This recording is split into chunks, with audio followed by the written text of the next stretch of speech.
How is it going, guys? And welcome to Katawa Shojou. I got recommended this a couple of times by people who really enjoyed Pokemon Academy Life.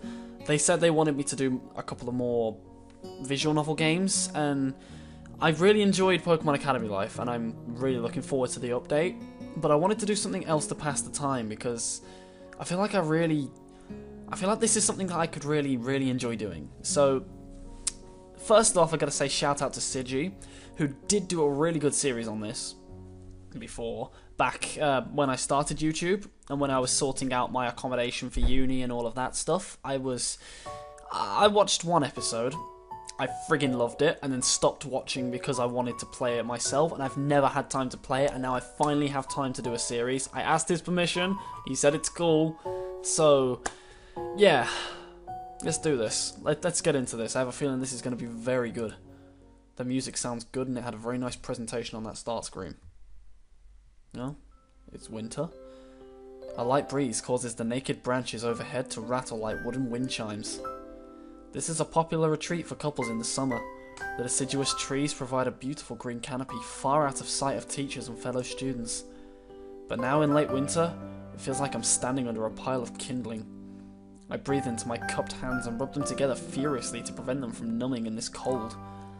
Just how long am I expected to wait out here anyway? I'm sure the note said 4 PM. Ah yes, the note. Slipped between the pages of my math book while I wasn't looking. As far as cliches goes, I'm more of a fan of the letter in the locker, but at least this way shows a bit of initiative. As I ponder the meaning of the note, the snowfall gradually thickens. The snowflakes silently falling from the white painted sky are the only sign of time passing in this stagnant world. Their slow descent upon the frozen forest makes it seem like the time has slowed to a crawl. The rustling of dry snow underfoot startles me, interrupting the quiet mood. Someone is approaching me from behind. Hi, Hizao? You came? A hesitating, barely audible question. However, I recognize the owner of that dainty voice instantly. I feel my heart skip a beat. It's a voice I've listened to hundreds of times, but never as more than an eavesdropper to a conversation. I turn to face this voice, the voice of my dreams, and my heart begins to race. Oh, so we actually have a face in this one, just like in Academy Life. Because I know a lot of them don't give the main character a face or show him at all. Iwanako? I got a note telling me to wait here. It was yours? Damn it. I spent all afternoon trying to come up with a good line, and that was the result? Pathetic. Yes. I asked a friend to give you that note. I'm so glad you got it. A shy, joyous smile that makes me so tense I couldn't move a single muscle even if I tried. Boom. Ah, he's nervous. My heart is pounding now, as if it were trying to burst out from my chest and claim this girl for itself. Ah, this is quite cute. This is really cute.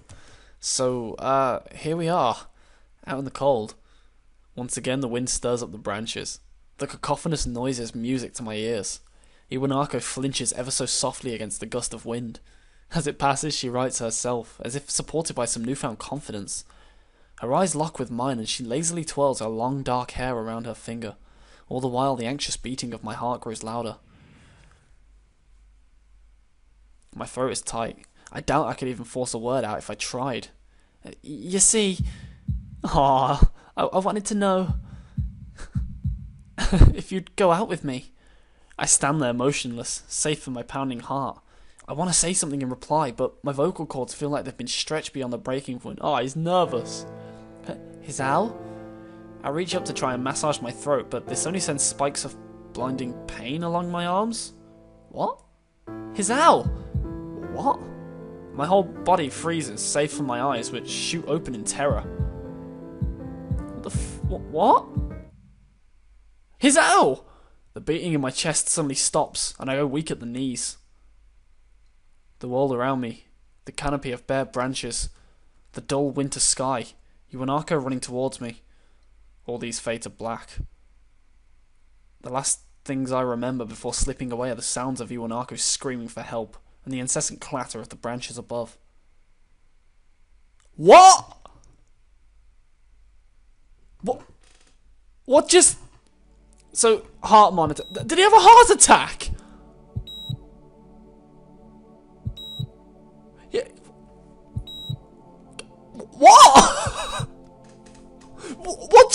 happened?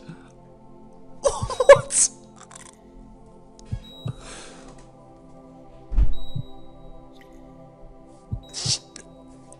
He got asked out, and he straight up had a heart attack. What? What is this? I thought he was just getting nervous, so his heart was beating really quickly. He straight up had a heart attack. Jesus! Oh my god! So we have a bedpan and a syringe and some kind of wet cloth and some What? What is this? I don't remember this. I don't remember this at all. Jesus Christ. I feel really bad for smiling. I'm already... What? Okay. Okay, let's just hold up a minute. So, he had a heart attack. He did have a heart attack. He had a heart attack because... Okay, let's carry on. It's been 4 months since my heart attack. In that whole time, I can probably count the times I've left this hospital room unsupervised on one hand. 4 months is a pretty long time when you're left alone with your thoughts, so I've had plenty of time to come to terms with my situation. Arrhythmia! Okay! Okay, so his heart's been acting up. Well, he's obviously had a lot of stress. Oh, because I have a friend whose granddad has arrhythmia, and if you get him really excited, he can... Okay, that makes sense. Okay. Strange word. A foreign, alien one. One that you don't want to be in the same room with. A rare condition. It causes the heart to act erratically and occasionally beat way too fast. It can be fatal. Apparently I've had it for a long time. They said it was a miracle that I was able to go so long without anything happening. I just need to sort this chair out because it's pissing me off now. Okay, that'll do. At least now I can actually sit up straight and see the screen. Is that really a miracle?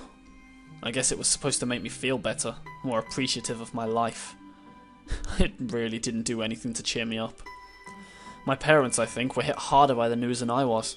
They practically had 2 hemorrhages apiece. I had already had a full day by then to digest everything. To them it was all fresh. They were even willing to sell our house in order to pay for a cure. Of course there isn't a cure. Because of the late discovery of this condition, I've had to stay at the hospital to recuperate from the treatments. When I was first admitted, it felt as if I was missed, and I'm going to put that on silent. You should not be getting emails right now. For about a week, my room in the ward was full of flowers, balloons and cards. But the visitors soon dwindled, and all the get-well gifts began trickling down to nothing shortly after. I realised that the only reason I'd gotten so many cards and flowers was because sending their sympathy had been turned into a class project. Maybe some people were genuinely concerned, but I doubt it. Even in the beginning, I barely had any visitors. By the end of the first month, only my parents came by on a regular basis. Iwanaka was the last to stop visiting. After 6 weeks, I never saw her again. We never had that much to talk about when she visited anyway. We didn't touch the subject that was between us on that snowy day ever again. The hospital? It's not really a place I'd like to live in. The doctors and nurses feel so impersonal and faceless. I guess it's because they're in a hurry and have a million other patients waiting for them, but it makes me feel uncomfortable. For the first month or so, I asked the head cardiologist every time I saw him for a rough estimate of when I'd be able to leave. He never answered anything in a straightforward way, but told me to wait and see if the treatment and surgeries worked. So I idly observed the scar that those surgeries had left on my chest slowly change its appearance over time, thinking of it as some kind of omen. I still ask the head cardiologist about leaving, but my expectations are low enough now that I'm not disappointed anymore when I don't get a reply. The way he shuffles around the answer shows that there at least is some hope. At some point, I stopped watching TV. I don't know why, I just did. Maybe it was the wrong kind of escapism for my situation. I started reading instead. There was a small library at the hospital, although it was more like a storeroom for books. I began working my way through it, one small stack at a time. After consuming them, I would go back for more. I found that I liked reading, and I think I even became a little bit addicted. I started feeling naked without a book in my hands, but I loved the stories. And that was what my life was like. The days became increasingly harder to distinguish from each other, differing only by the book I was reading and the weather outside. It felt like the time blurred into some kind of gooey mass I was trapped inside, instead of moving within. A week could go by without me really noticing it. Sometimes I'd pause in realization that I didn't know what day of the week it was. But other times, all the things that surrounded me would painfully crash into my consciousness through the barrier of nonchalance I'd set up for myself. The pages of my book would start to feel sharp and burning hot, and the heaviness in my chest would become so hard to bear that I had to put the book aside just to lay down for a while, looking at the ceiling as if I was going to cry. But that happened only rarely, and I couldn't even cry. Today the doctor comes in and gives me a smile. He seems excited, but not very. It's like he's trying to make an effort to be happy on my behalf. My parents are here. It's been a few days since I've last seen them. Both of them are even sort of dressed up. Is this supposed to be some kind of special occasion? It's not a party. There is this ritual the head cardiologist has.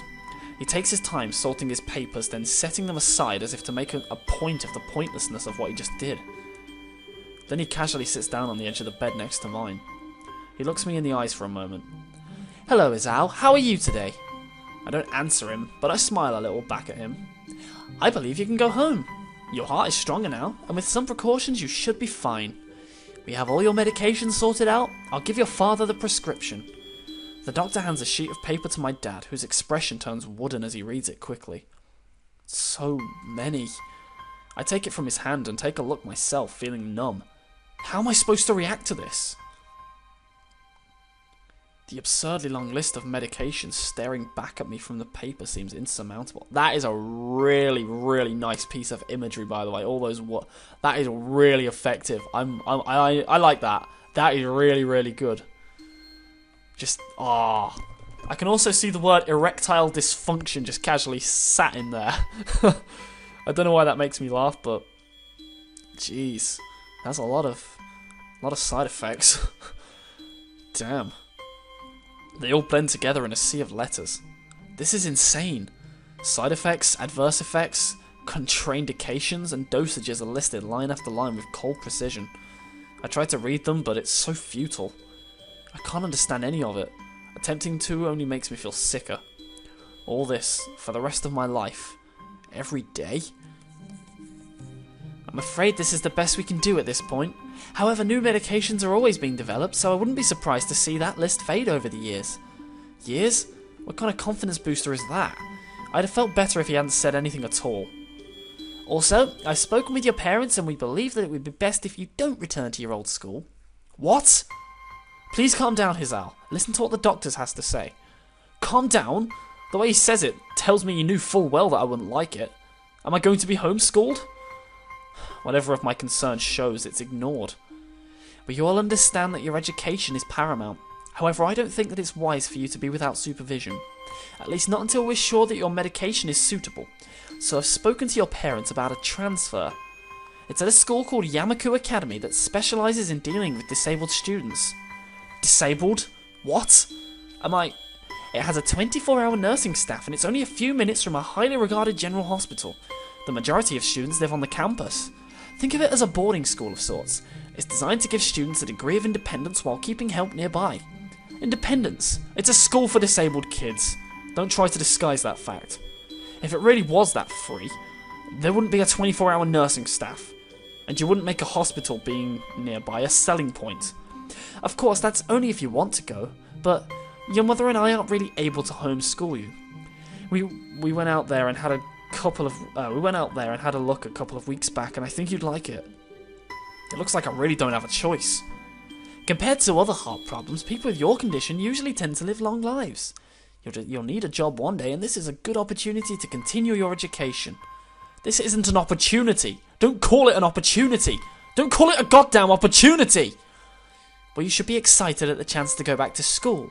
I remember you wanted to return to school, and while it's not the same one, a special school. That's an insult. That is what I want to say. It's a step down. It's not what you think, All of the students there are pretty active in their own sort of way. It's geared towards students that can still get around and learn, but just need a little help in one way or another. Your father's right, and many of the graduates of the school have gone on to do amazing things. A person doesn't have to be held back by their disability. One of my colleagues in another hospital is a graduate. I don't care! A person doesn't have to be held back by their disability. That's what a disability is! I really hate that something so important was decided for me, but what can I do about it? A normal life is out of the question now. It's funny. I had always thought my life was actually kind of boring, but now I miss it. I want to protest. I want to blame this lack of reaction on shock or fatigue. I could easily yell out something now. Something about how I can go back to school anyway, but no. I don't say anything. The fact is that I know it's futile. I look around the room feeling very tired of all this. The hospital, doctors, my condition, everything. I don't see anything that would make me feel any different. There really isn't a choice.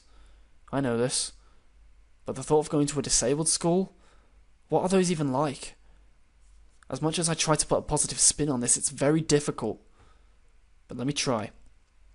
A clean slate isn't a bad thing. That's all I can think of to get me through this. At least I'll still have something. Even if it is a special school, it's something. It's a fresh start, and my life isn't over. It would be a mistake to just resign myself to thinking that. At the very least, I'll try to see what my new life will look like. Wow.